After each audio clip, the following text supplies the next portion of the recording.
जय हिंद साथियों। तो चलिए आज हम इस सवाल को एकदम अच्छा तरीका से समझते हैं। देखिए खूब बढ़िया से पढ़ लीजिए, देख लीजिए, फिर हम बताता हूं। अब हमको क्या कह रहा है कि कुछ प्रतिरोध दे दिया गया है और इधर ये सब दर्शा दिया गया है।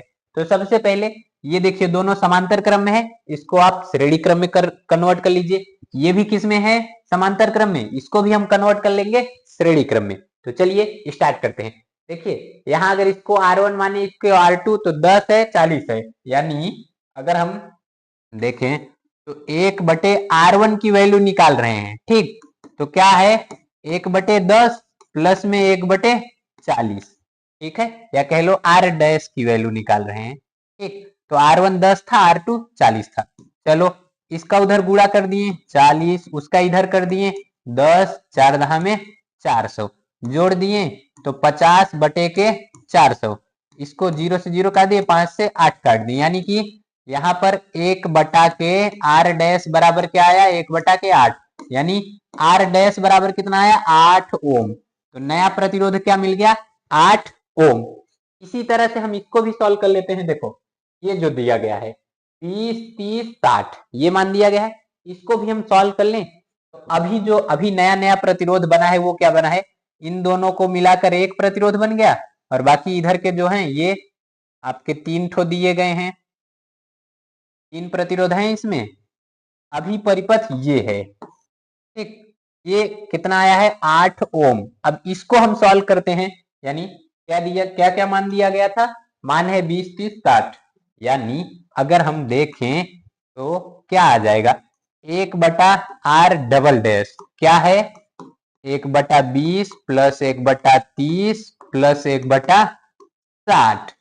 अगर हम इन सब का एलसीएम लेंगे, तीनों का एलसीएम लेंगे, 60 आएगा, या तो आप तिरिया गुणा करके जैसे हल करना है आप सॉल्व कर लीजिए। तो हम एलसीएम ले रहा हूं, 60 आ गया एलसीएम। तो 20 त्याई 60, 30 दूना 60, और 60 एक्का 60, यानी कितना आ गया ये? तो ये आ गया 5 और ये 6, यानी कि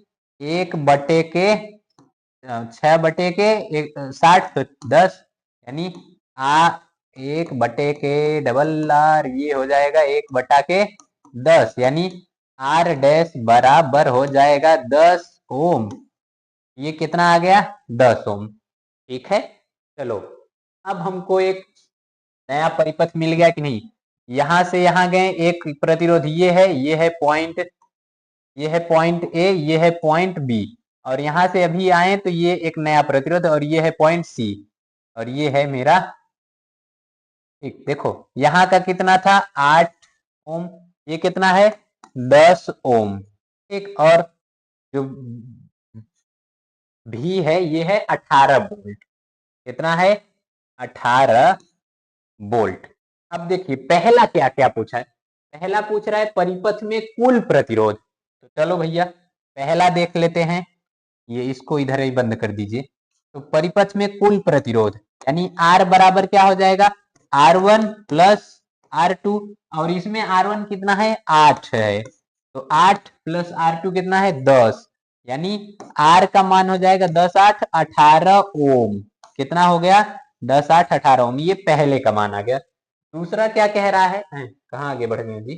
दूसरा कह रहा है परिपथ में प्रवाहित कुल धारा, यानी अगर हम दूसरा देखूं, क्या दूसरा, तो V बराबर क्या होता है? I R. आई का मान निकालेंगे तो आई बराबर हो जाएगा V बटे में आर।